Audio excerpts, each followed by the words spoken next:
there is blood in the streets from that massive uptick where everybody thought they were going to get rich off of this. In January, Kentucky is going to allow medical marijuana. Let's go. Yeah, I knew you would be excited about that. Here we go. Go ahead. Thank you for totally throwing off my train of thought. So here's what we've got going on right now.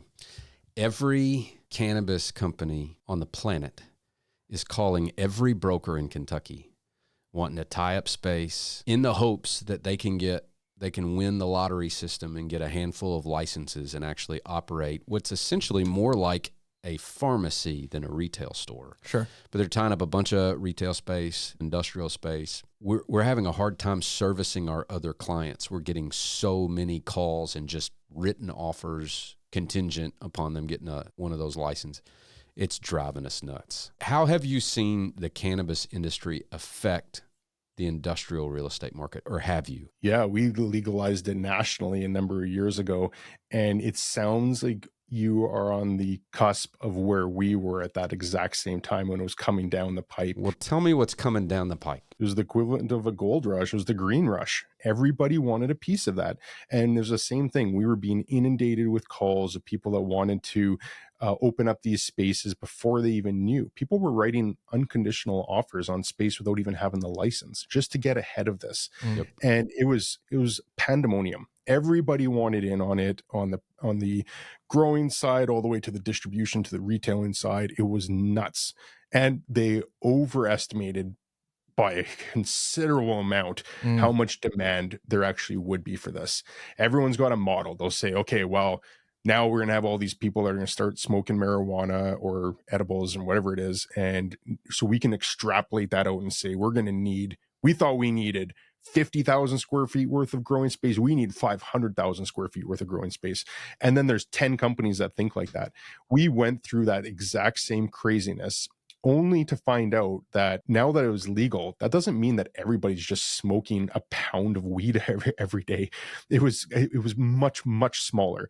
There was an uptick. If anytime you make something legal and more accessible, there will be an uptick, but it wasn't nearly at the forecast that everybody was thinking they'd get rich on. And it's led to a number of the growers either going out of business altogether or having to vacate their facility. I can think of a couple off the top of my head that were sizable ones. One was 80,000 square feet. Another was 700,000 square feet. Another one, there's another one I think was 100 and something thousand square feet that are all now vacant. They were set up and they spent a considerable amount of money, like a lot of investment in these facilities, and now they're vacant or they've been repurposed. And same on the retail side, where there was so many of these and a lot of them aren't making money.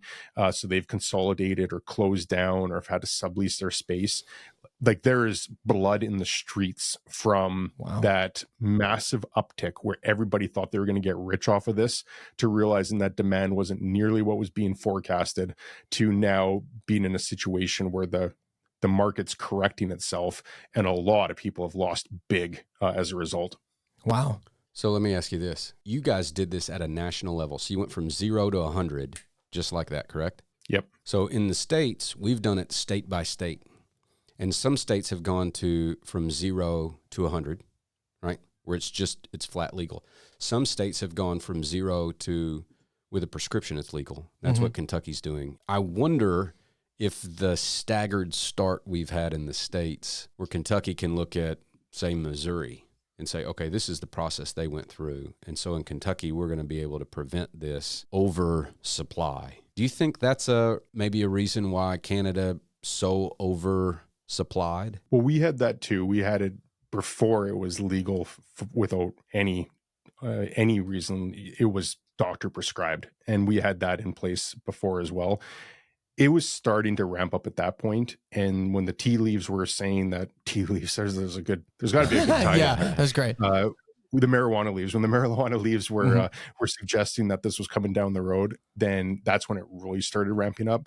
I just think that for the most part, a lot of people are blindly optimistic and They think that there's an opportunity to make money, and they think that this is a revolutionary time. And we're all probably guilty of overestimating what the demand is going to be. And just in my experience, and this has been across the board in Canada, it happened with everybody. Everybody that got into the marijuana space got crushed.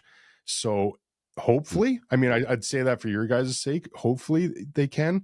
I personally would steer away from it. I don't, there's not enough of a business case there in my mind to backstop like an investment. I did invest in some at the beginning and got wiped out on my investments. I would never do it again. If anything, I'd be looking to see what companies have seen a considerable increase in their stock price as news starts coming out, and I'd look to short those companies. Not financial advice. Yeah. I don't know anything what I'm talking about. I'm a guy wearing a tuxedo shirt, so don't listen to me for any type of advice. Don't listen to me regarding my opinion. Cannabis. I'm wearing a tuxedo t-shirt. I kind of wish I wore the Canadian tuxedo. Yeah. I'm filled with regret right now. But if that's what I'd look to do is I based just on what Canada went through. I'm guessing there's companies in the US right now that are publicly traded. I'd look to see what their stock price is. It's probably going up considerably, unless they figured out something that all the people in Canada haven't. And there's smart people that were behind this. There's very well-funded, smart people.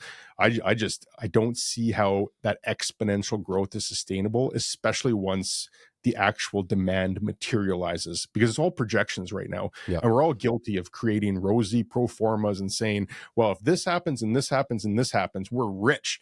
Right. Everybody can make that rosy looking pro forma, but until you actually know what demand is, it's very speculative. So I mean, I hope for your guys' sake, because it's left a lot of people in the wake that have lost money. I hope for your guys' sake you can figure it out. But if it's anything like Canada, it was a very quick rise and a very quick fall. Wow. Well, that's good to know. Yeah, that's good to know. What haven't I asked you that I should? Man, that's such a good question. To I've started asking save- people that too. To like record for posterity, Mm-hmm. Chad Griffiths' take on industrial real estate. I think the one thing that I've been very consistent talking about on my podcast and when I talk to other people is, All right, if you like that clip, you can watch another one right here. And if you want to watch the full episode, you can watch it right there. Did you get that?